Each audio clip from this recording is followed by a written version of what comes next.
Magandang araw po sa ating mga minamahal na senior at sa lahat ng Pilipinong nag-aalaga sa kanilang kalusugan. Ayan, pag-uusapan natin ngayon ang isang topic na siguradong ikakagulat ng marami at baka magdulot pa ng konting pagtatalo. Kaya pakiusap, bago po kayo mag-react, pakinggan po ninyong mabuti ang bawat paliwanag. Heto na, aalamin natin ang 10 gulay na maaaring maging lason sa ating katawan. Pang-una sa ating listahan, ang delikadong dahon kapag hilaw, talbos ng kamoting kahoy.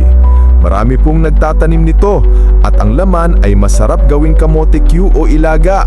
Ang talbos naman masarap sa ginataan. Napakasustansya po nito, puno ng protina at iron. Pero, at ito ay isang malaking pero, nagiging lason po ito kapag kinain ng hilaw. Uulitin ko po, bawal kaining hilaw. Ang sariwang dahon po nito ay may natural na kemikal na tinatawag na cyanogenic glycosides na kapag nakain ay nagiging cyanide sa loob ng ating tiyan. At alam po nating lahat, ang cyanide ay isang nakamamatay na lason. Ang simptomas po ay pagkahilo, pagsusuka, pananakit ng tiyan at sa malalang kaso ay kamatayan. Ang lason na ito ay nawawala lang kapag ang dahon ay niluto ng mabuti, nilaga, ginisa o ginataan sa loob ng at least 15 minuto. Pangalawa sa ating listahan, ang bato sa batugang, spinach at kangkong para sa ilang tao. Healthy po ang spinach at kangkong, puno ng iron at bitamina.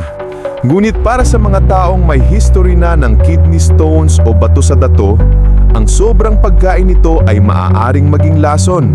Bakit? Dahil napakataas po ng taglay nitong oxalates. Ang oxalates ay parang maliliit na kristal na kapag dumami sa ating katawan at sumama sa calcium, sila po ang bumubuo ng pinaka-common na uri ng kidney stones, ang calcium oxalate stones. Para kang nag-iipon ng maliliit na piraso ng bubog sa loob ng iyong kidney na siyang nagdudulot ng matinding pananakit kapag lumaki na. Hindi po bawal, pero kung may history ka na, kailangan limitahan ng husto. Pangatlo sa ating listahan, ang kalaban ng gamot sa dugo, mga berdeng dahon. Muli ang ating spinach, kangkong, broccoli, malunggay, repolyo, healthy sila. Pero kung ikaw ay isang taong umiinom ng gamot na pampalabnaw ng dugo tulad ng warfarin o Coumadin, ang mga gulay na ito ay nagiging kalaban ng iyong gamot. Paano? Punong-puno po sila ng vitamin K na siyang pampabuo o pampakapal ng dugo. Ang gamot mo namang warfarin ay pampalabnaw. Kaya kapag kumain ka ng sandamakmak na gulay na ito, para mong kinakansela o nilalabanan ng epekto ng iyong gamot. Nawawalan po ito ng bisa na nagpapataas ng panganib na ikaw ay magkaroon ng blood clot na pwedeng mauwi sa stroke o atake sa puso. Baka naman po, bilang maliit na tulong nyo rin po, kahit like lang po dito sa video at subscribe, okay na po. Maraming salamat po. Pang-apat sa ating listahan, ang berdeng panganib, ang mga patatas na may kulay berde. Lahat po tayo kumakain ng patatas, pero kung nakakita po kayo ng patatas na may mga parte na kulay berde, huwag na huwag nyo pong kakainin yung parting yon. Yung kulay berde pong yan ay chlorophyll na hindi naman masama.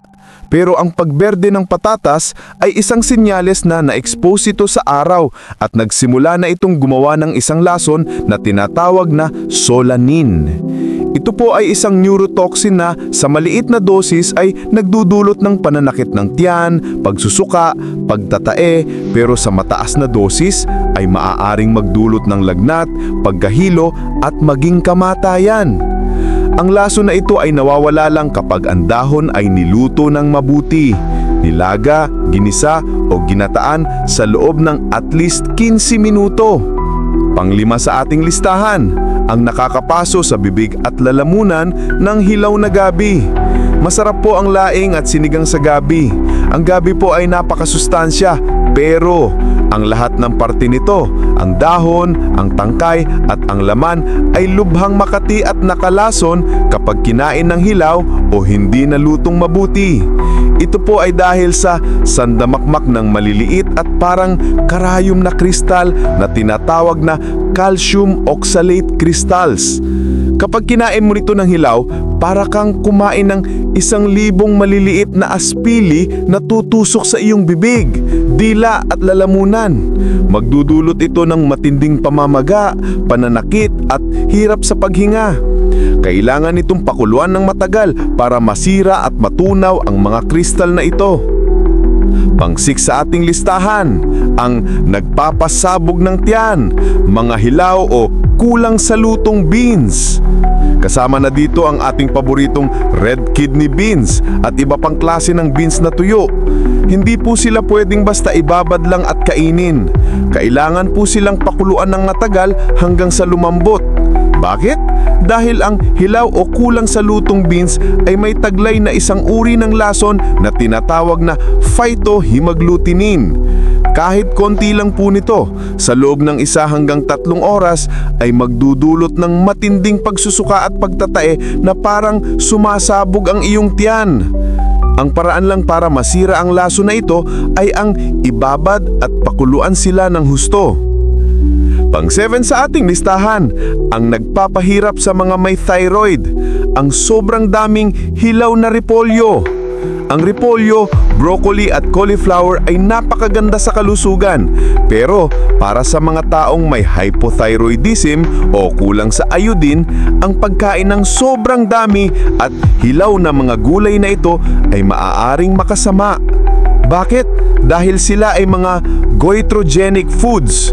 Ibig sabihin, mayroon silang mga sangkap na maaaring harangan ang kakayahan ng iyong thyroid na gamitin ng iodine na siyang kailangan para gumawa ng thyroid hormones. Hindi po ito bawal, ang kailangan lang ay lutuin ito dahil ang pagluluto ay nakakabawas ng goitrogenic effect at kumain lang po ng may moderasyon.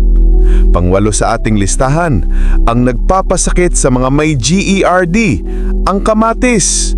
Sabi natin noon, ang kamatis ay panlaban sa kolesterol dahil sa lycopene. Healthy po yan, pero para sa isang taong may hyperacidity, acid reflux o GERD, ang asim po ng kamatis ay isang trigger.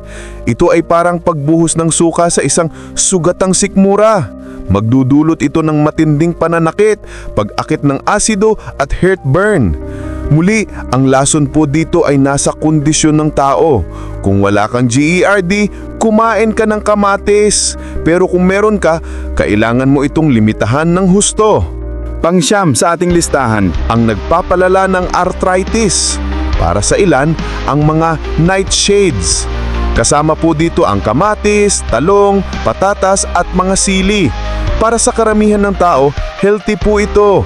Pero meron pong maliit na porsyento ng mga tao, lalo na yung mga may autoimmune arthritis tulad ng rheumatoid arthritis na sobrang sensitibo sa isang kemikal sa mga gulay na ito na tinatawag na alkaloids. Para sa kanila, ang pagkain nito ay nagtitrigger ng pamamaga at pananakit ng kasukasuan.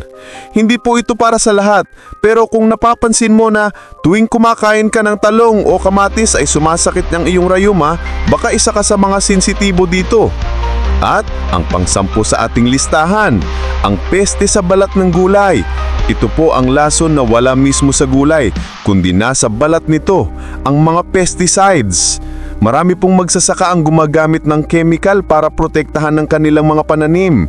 Kung hindi po natin huhugasan ng maigi ang ating mga gulay at prutas, lalo na yung mga kinakain ng may balat, para na rin po tayong kumakain ng maliliit na dosis ng chemical araw-araw. At sa katagalan, ito ay naiipon at maaaring magdulot ng pinsala sa ating neurosystem at iba pang organo. Kaya ang pinakaimportanteng gawin ay hugasan, ibabad at balatan ng mga gulay kung kinakailangan. Ayan po, 10 sitwasyon kung saan ang gulay ay nagiging panganib. Tandaan po, gulay pa rin ang isa sa pinaka-healthy. Ang kailangan lang ay tamang kaalaman at pag-iingat. Salamat po sa inyong panonood and God bless!